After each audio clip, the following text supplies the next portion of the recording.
Hello and welcome, I'm Tavragdamu. The World Intellectual Property Day was observed yesterday, and it decidedly highlighted the role of women in innovation and creativity. But beyond that, what exactly is being done in this tricky business of intellectual property here in Ethiopia? My guest today, Tadesse Worku, from the Ethiopian Intellectual Property Authority, joins me for a conversation on those issues. A very warm welcome to the program, Tadesse. Thank you. We observed the World Intellectual Property Day, right? Yesterday, the 26th. We observed it yesterday, and it was for the 23rd time at the global level, and for the 20th times in Ethiopia. And it has started to be observed and celebrated by the World Intellectual Property Organizations and the member states. And the basic objective is to create awareness on the issue of intellectual property. It is women and intellectual property. That's what the theme for your day is, right? Yeah. What are you trying to achieve? Basically, when the themes are selected by World Intellectual Property Organization, they are different year by year. So last year it was use and intellectual property, and this year WIPO selected a theme of women and intellectual property, accelerating innovation and creativity. And basically it is to fulfill two major objectives by designing this thematic area. The first one is to acknowledge and promote women entrepreneurs and creators globally and across the member states. And secondly, it is to have access for innovation ecosystem, and to create equality for the both genders. So you are honoring women who are innovators here? Yeah. So do you find women who are innovators in plenty? Do you find them there? Yeah. Actually, there is. Is it a minority? Yeah, there is a limitation. There are different challenges for issues, but those innovators and inventors showing up their works at the exhibition are those who register the works in our office, Ethiopian Intellectual Property Authority. But practically, when you compare the innovators and inventors on the basis of sex, there is a clear gap, because there are different social and economic factors hindering the creativity and innovation of women in general. This is very known fact, actually. More so in Ethiopia, right? More so in Ethiopia, yeah. But how do you encourage them to come aboard? Yeah, actually we are trying to make realize this objective. There is a department of gender in our office, and that office is working to identify those women who have innovations, and to get a practical support for them. Among this, there are issues or tasks that we are doing by identifying technologies which are directly reducing the burden of women in actual life, so that those technologies, which are actually patented in different parts of the world, we identify those technologies, and we this technological information for those who are using the technology in order to reduce the burden of or make the life simpler for women. What comes to mind is, for example, coffee. Yeah. You know, it has gone through plenty of ups and downs in the last several years. What are you engaged in along that line in this country? How many have we patented this far? About 3 varieties of coffee? Yeah, that is actually, to make very clear, the issue of intellectual property is the property of intangible assets. Okay, and basically there are different type of intellectual properties. For example, the issue you raised, a patent, is one type of intellectual property which has its own requirements to get a legal protection. There is a trademark, there is a design, and there is secret, for trade secret, and the like. And regarding the coffee issue, we registered as a trademark, so that the protection is the name of the places used as a trademark. Because talking about the geography, yeah, that's why you call it. It has a geographic name also, but there is another dimension of geographic indication, even though the legal system is not applicable in Ethiopia.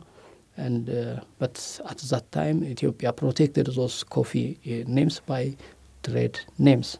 So the trade names, which are very familiar, for example, the three known coffee trade names, Yirga Cafe, Harar, and Sidamo, were protected as a trade name, and the legal right of these names is protected at least on major Ethiopian coffee destination countries. So the last one is Sidama Coffee, right? Yeah. In the registration process. Yeah. So what are the challenges that you faced in doing so?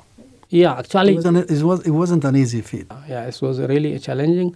Actually, it was done on the basis of a project basis, so that there were different stakeholders participating on this task.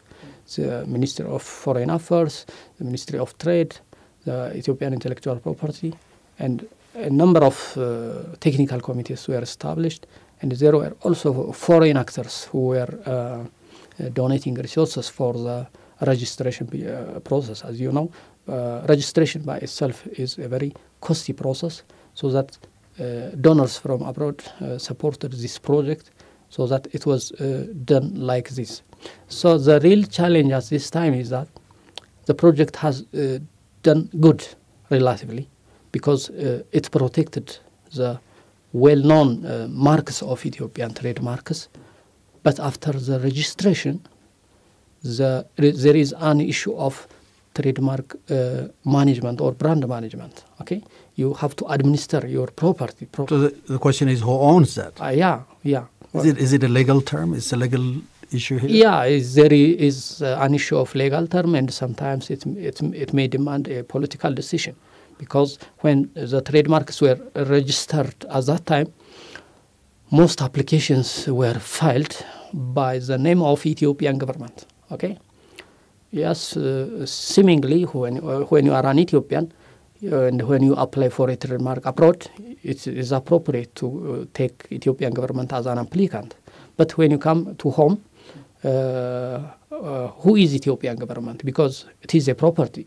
A brand is a property, and as other properties, you have to manage it properly. You have to control the qualities. You have to control the misuse of the brands. You have to control the infringements associated with it. So that to do that, a clear property owner should be identified. And in that regard, it is very difficult to give a proper owner of the brand. And so far, we are still working on the issue. Why is it not that possible? Because the coffee issue is a very sensitive issue in the first place. And secondly, the coffee value chain is very long. If you take, for example, Yirga Cafe, you may assume that the Yirga Cafe union will own this brand.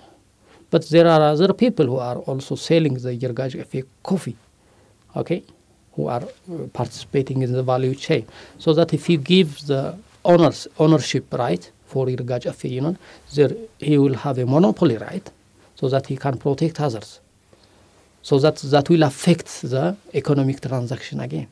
So it demands a very critical analysis and even a political decision, and it requires both understanding of the business and the legal frameworks. So is it correct to assume that many of the products that need to be patented are in public domain, and it makes it a lot more difficult in the registration process?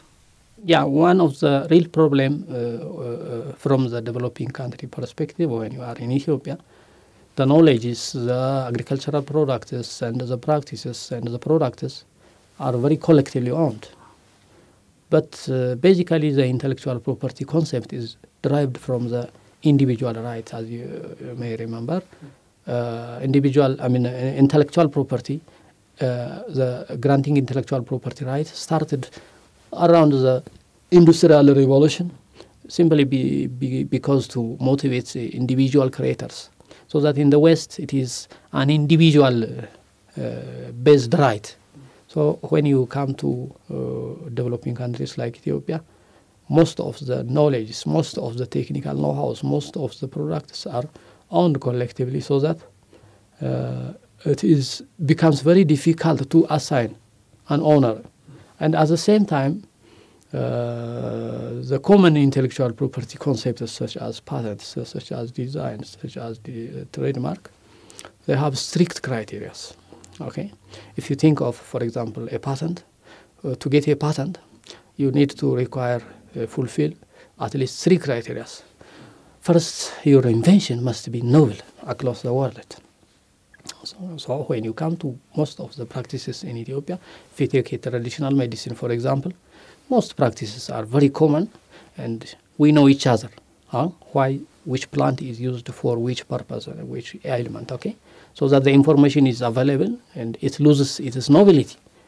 And second criteria to get a patent, it must be industrial applicable, meaning it must be reproduced at a large scale, okay?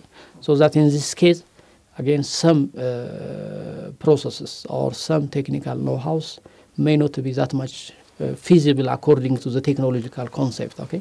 They may be ideal, and as a result, they may fail to get a patent. And thirdly, non-obviousness must be protected, okay, maintained, okay? Non-obviousness means for the conventional professional is not that much as clear as everybody, okay? It must test you to a certain degree because it is inventive, okay? So that for a patent, these criteria are very strict and global.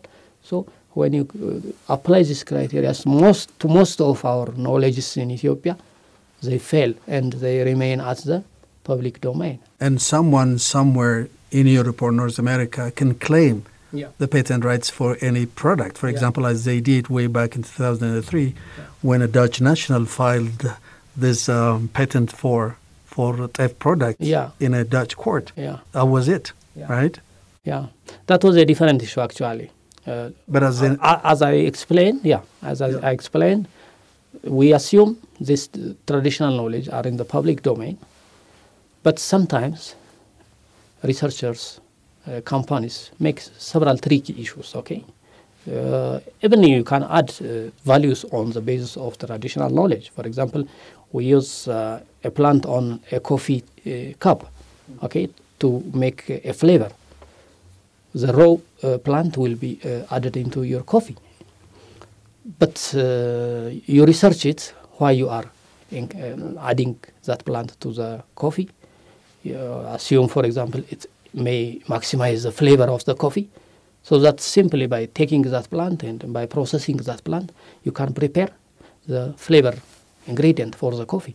In that case, when it is prepared and packed, it will get into the realm of intellectual property. Right. So generally, researchers can increase, add value and patent traditional knowledges, but sometimes researchers may take bad patents. Bad meaning they are not inventive, they are not novel. Well, that's what this Dutchman was accused for, right? But in a sense, he was granted that right, right? Yeah. That happens. Effective for 20 years. Yeah, that happens because, for example, when a researcher files an application, the common practices are known. There is an examination. Examination is to test whether this invention is novel across the world or not. So that when you are searching its novelty or examining its novelty, if you lose information regarding that creation, innovation, you will grant it automatically because there is nothing indicating that this information is available in some parts of the world. Regarding the thief, the Dutchman patented a patent known as floor processing patent, so that flour processing in Ethiopia, as you easily understand, is a very common practice. We have different agronomic practices and agricultural practices, and at home we have different practices on processing of teff and preparing of teff. But unfortunately, these all technical details that are practiced by our communities, our mothers, are not documented in the first place, well documented in the first place, and secondly, they are not accessible to the patent examiner in the Netherlands. So that a Netherlands patent examiner, when he receives a patent application on the processing of teff, he started to examine. Right. Okay, he loses the information so that he will automatically grant that patent. Okay, that is a wrong patent, a bad patent actually, unfortunately. But this is not to say that we're going to be immune to these things. Yeah. We're not, right? Yeah. So what do we have we identified key products that need to be patented internationally so that nobody would come up and say claim the have we done that here in this actually I'm not explaining it to make myself and my institution and my organization immune from this activity, because it is a national issue, but the issue to resolve such problems is one thing: we have to add values on our technical know-hows and technical knowledge.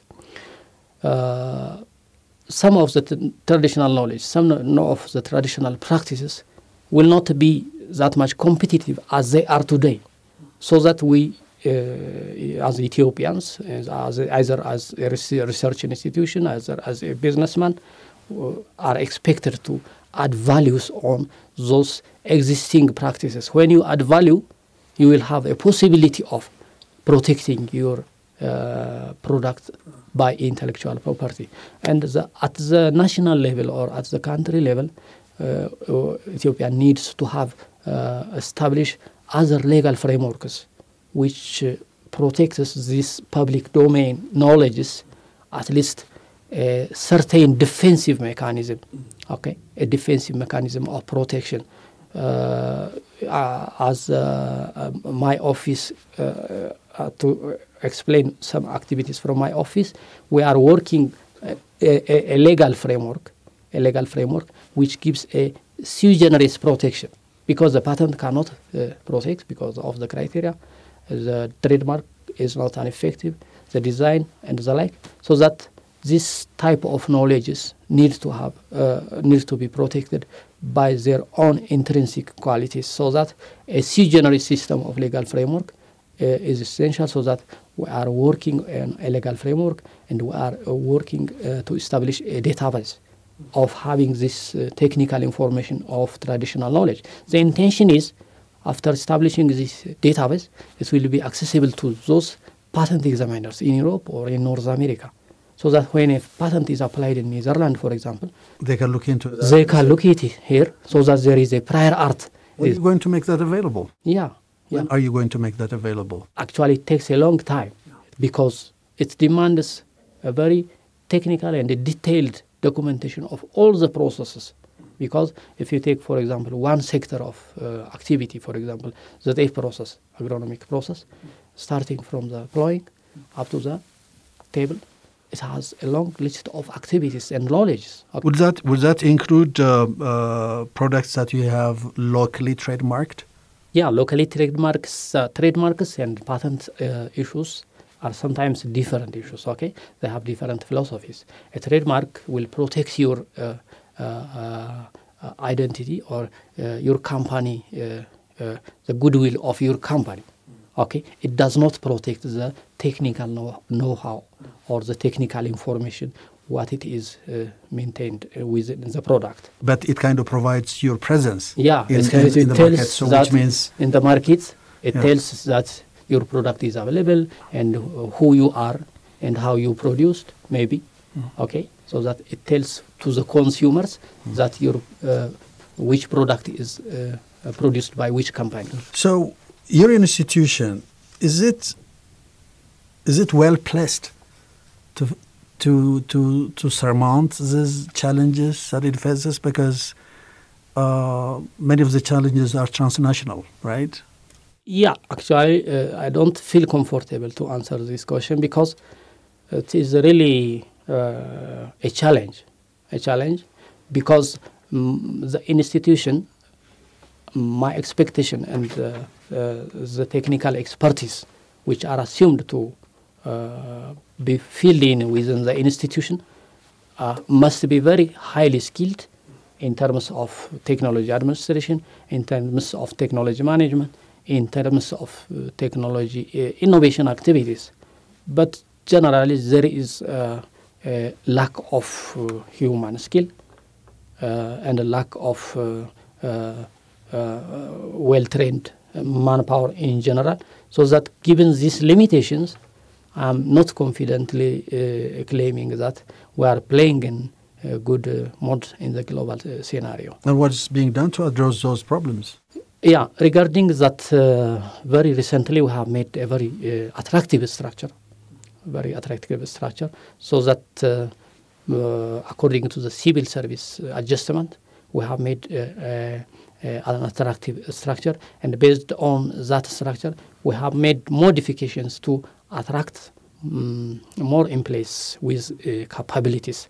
And at the same time, we are closely trying to work with outer institutions which are supposed to have the research ecosystems which produce the patented products such as technology universities, so that we are training university students for the future patent examiners with and we are working this with a memorandum of understanding. Well, good luck with that, and thank you very much, Tadesse. It was really a pleasure. Thank you for having me. Thank you.